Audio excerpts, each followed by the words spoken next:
Assalamualaikum warahmatullahi wabarakatuh.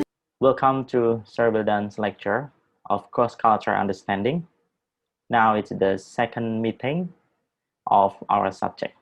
So in this nice occasion, I would like to talk to you about the concept of culture and also the relationship between language and culture. All right, so let's get started.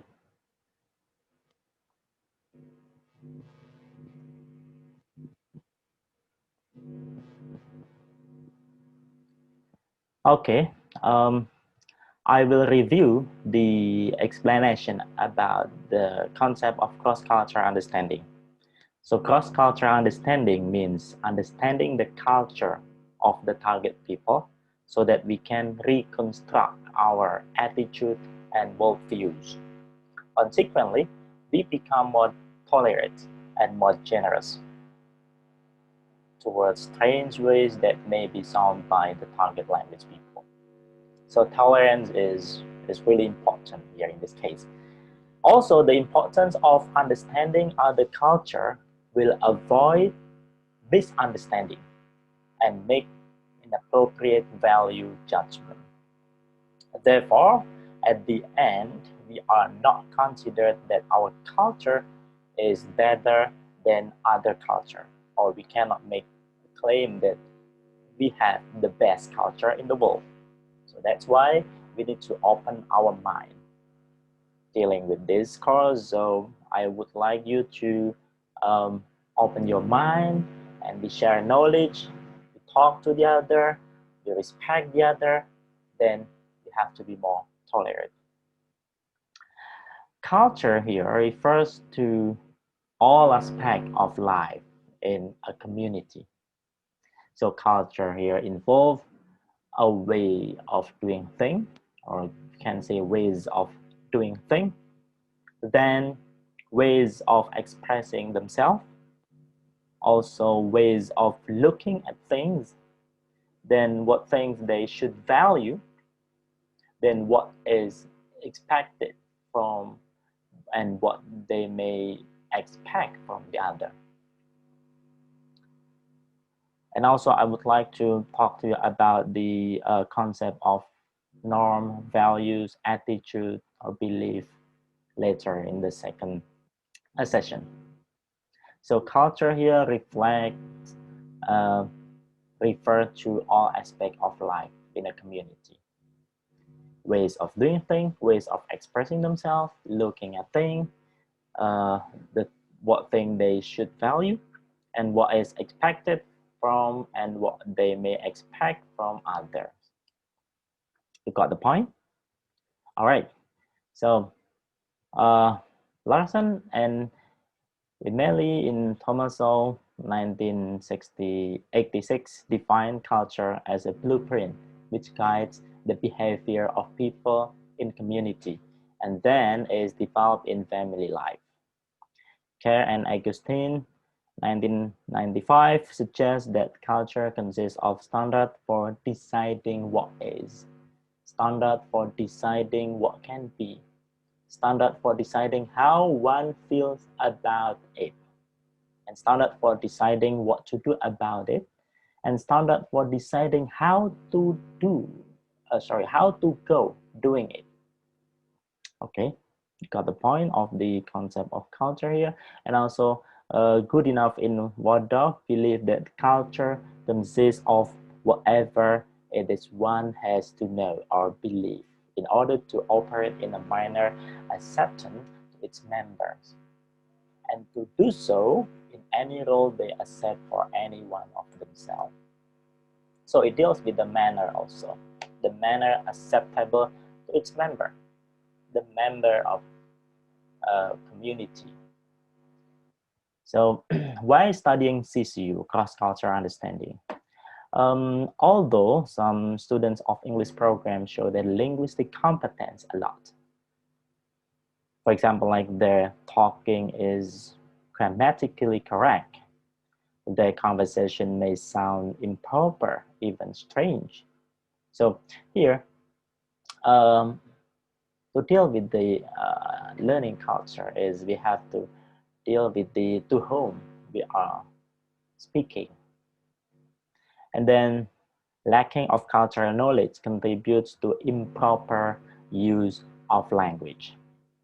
Okay, so one's cultural factor may cause someone seems intolerant. This is really important and can be dangerous, and less generous to other culture. Then the reason of studying CCU, the need for interpreting behavior, attitude, and communication style of people from different culture correctly. All right. Here, I give you the case example. Like, for example, like a dog represents something good in Western culture, but I don't think so in some of the our culture, and also in several religion that it is not good. But for the Western culture, it is good. The dog becomes friend. And also, like Western culture highly value of time punctuality, on time. So because they claim that time is money. Well, it is not the case in Indonesia. We always come late when we attend the meeting because it is the habit. Okay, so the other case example, some people use their subjective mood when in contact with foreigner, like using metaphor when talking to foreigner, which easily can lead to misunderstanding. In Indonesia, the word said can mean the opposite or negative, since the people also communicate with their body languages or gesture. So, like I gave you the example, like you say "mari makan" means let me eat my food, but it doesn't mean asking other people to share my food. Okay, and also when someone asks you to, I mean, like invite you for having meal, dinner, for example, it means that he or she will pay you, but not in the other culture, in Western culture, for example. Inviting you doesn't mean he or she will pay you for having a meal, or having breakfast, lunch, or dinner. Okay, so in this country, the common subject used when talking with foreigner are about family, job, careers, purposes of coming to Indonesia, and blah, blah, blah, blah, blah, blah. But this may sound interfere other people's privacy in other culture. Okay, so you cannot directly talk to or ask to the foreigner, for example, people from European countries or from United States. Um, um, are you married? How many children do you have? Then what we calling what is your job? What do you do? Or what does your father do? So it sounds probably impolite, but for our culture in Indonesia, in Java, so it is usual, it's common to ask for those things in details. So that's what we want to talk to you about. And also, like the other example, in this country, people think it's okay to touch foreign child head to show concern. But this may consider impolite to other cultures, while it shows an inappropriate behavior to touch an adult's head in this country. It's offending, you know. Well, it's a very common to do so in Western culture. Okay, so like in Indonesia, the people will not open uh, present until they get guests leave. Well, it shows this liking or of the gift to foreigner. So you know, it is common, but not common. Common in Indonesia, not common in the foreign people. Okay.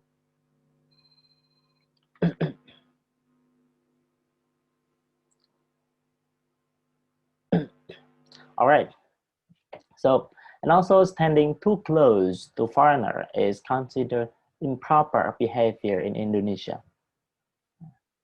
And also when greeting people, the Indonesian people will answer, would you like some coffee? Thank you. So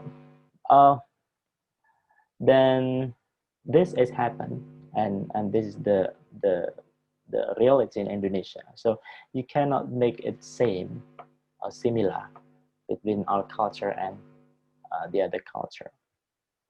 All right. Well, now I will continue the discussion about the relationship between language and culture.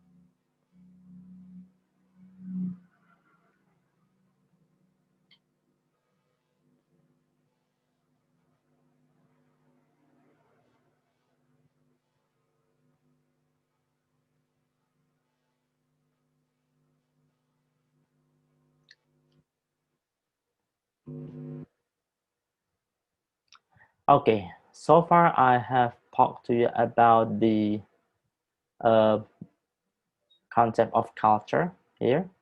Then, okay, also I'll continue the explanation of culture.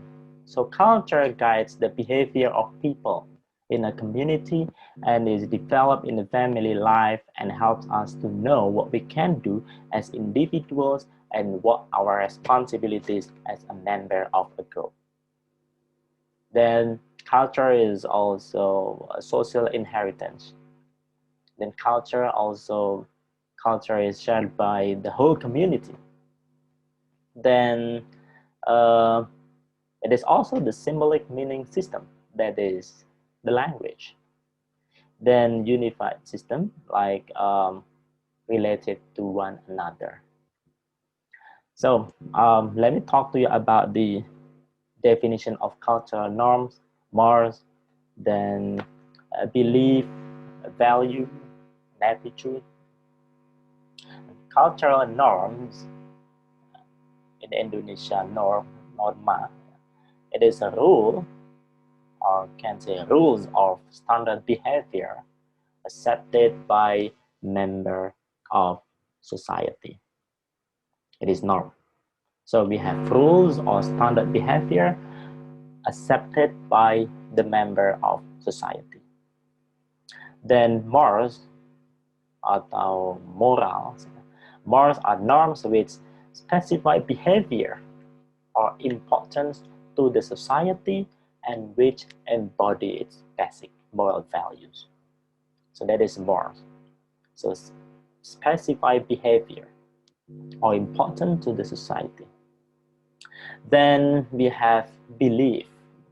What is belief? Belief is an internal feeling that is something is true, even though that is belief, like that belief may be unproven or irrational. So that is the internal feeling. It comes to your internal feeling. Okay, like I believe that walking on the ladder brings bad luck, or I believe that there is a life after death. It is something that that is true, even though that it may be unproven or irrational. Then next we have a value atau nilai di sini. A value is a measure of the worth or importance a person attached to something. Our values are often reflected in the way we live our lives. A collection of guiding principle also. So a value also a collection of guiding principle. And also what one deems to be correct and desirable in life. For example, like I value my family, I value the freedom of speech. So it is something that, you know, a measure of the worth or importance of a person attached to something. Then the last is attitude. An attitude is the way a person expresses or applies their belief and values, and is expressed through words and behavior. So an attitude is the way a person expresses or applies their belief and value, and is expressed through word and behavior. Okay, like for example, I get really upset when I hear about cruelty to children and animals. Or for example, like I hate school. So attitude here is a kind of in Indonesia you call it sikap, right? It's a way, the way you express or the way you apply your belief. You have your belief, right? The internal feeling. Then the way you express your internal feeling and value, that is an attitude. So what I want you to talk about is you have the belief, you have the value, then the way, right? You apply those two things, that is an attitude. Okay. Well, next, here we have the types of culture. The type of culture we have here, like corporate culture, professional culture, gender, age, religious, regional, class culture, or caste. Corporate culture. So here, corporate culture is, you know, the culture in a corporate, in a company. Like, you know, the concept of a culture here, it guides the behavior of people, the social inheritance shared by the whole community. So corporate culture means, so what are the things that probably what we call like define the rules in a corporation, in a company. Then the professional culture, like we have the kind of the uh, culture based on the profession. Whatever your profession, like a student, you have culture, you have like here a guides the behavior of people. Okay, you have what we call like the responsibilities as a member of a student of several profession like doctor, army, right? Okay. Then we have the gender types of culture here. We have the gender, right? Like in Indonesia, you know, women are not equal to the men, but in Western culture, they fight for they struggle for the what we call like equality of the gender, right? And also it is rude for the girl to come home in the midnight or the late night. It's improper. Okay. And also like as a husband and wife, for example, husband should be responsible to work, to get a job, not at home. This is the culture in Indonesia, but it's a bit different when you look at the culture in the outside, in US, in European countries. So that is the gender, types of culture based on the gender. Or for example, like in some of the Arabian countries, that women cannot drive a car because it's too risky, and she should be accompanied by mahram or the a man. But in Indonesia, it's okay for the woman drive a car. And also types of culture based on the age, different age, different what we call it, different rules. For example, like the elder should come first, then the younger comes later. So based on the age, like we respect the seniority, we respect the senior citizen in our culture. In our culture, like you have to bow your body when you walk across the your father and your grandfather. Okay, and also religious. Religious, I think you have got the point about the model of culture in the religion. Like there is a halal and haram, yeah. And also you cannot eat what we call like ham or bacon. Yeah. It is haram according to our religion, according to Islam. Okay, so that is a set of belief.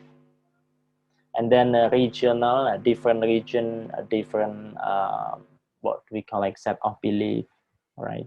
Different attitude, like different what we call like responsibilities, right? Okay, Solonese culture different with the a culture in East Java, in Kalimantan, the way they treat the older people, and then the way they talk. In Java, you have to talk slowly. You cannot talk hardly or even shouting. It's prohibited. That is the Japanese culture here. Then you have to deal with the Kulon Nuwon Mongol. This is the way how you respect. And also you have a set of based on the region. If you live in Solo, then you respect the culture in Solo. Then class culture or caste, caste, different castes. Like in India, we have Brahmin, we have Dalit, different castes, different level. Even you cannot marry. If, in India, if both of the what we call like bride and groom are Hindus, so they cannot marry with the different caste. They have to marry with the same caste. Okay, the same level. So that is the types of culture. And then let's talk about the language. According to Safir, 1921, language is purely human, a non-instinctive method of communicating ideas, emotion, and desire by means of voluntary produced symbols. Language is part of culture and part of human behavior. Okay, I put you the underline here. Language is part of culture and part of human behavior. Give me the example or the detailed explanation on your comments. Okay. Well, now what are the relationship between language and culture? The relationship between language and culture here.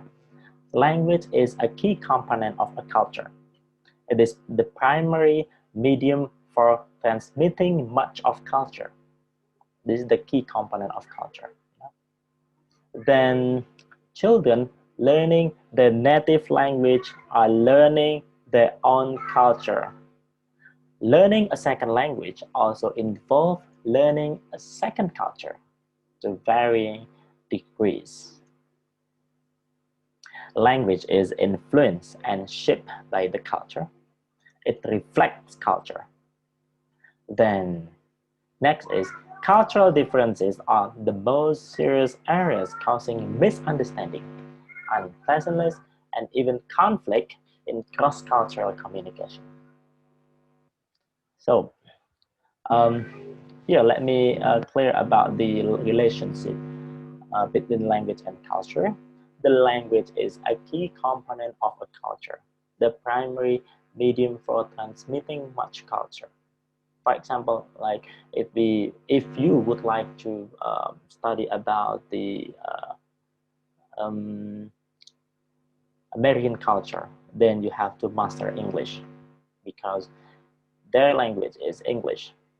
Okay, you can transmit, right? They will transmit that culture. You can understand their culture, the way they behave, through understanding the language.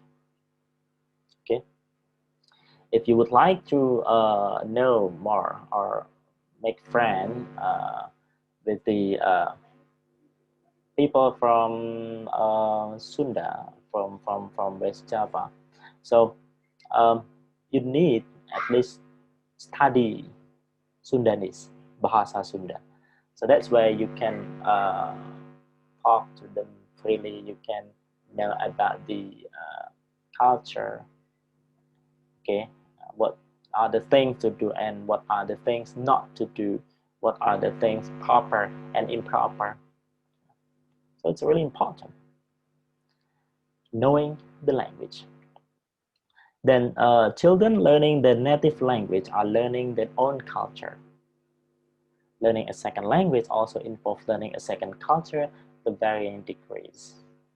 Okay, like here we have in Solo, in Java, we have pelajaran bahasa Jawa, and also where we study bahasa Jawa, so we learn about Japanese culture,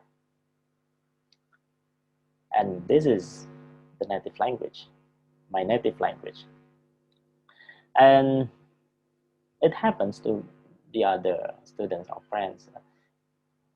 For example, like you were born in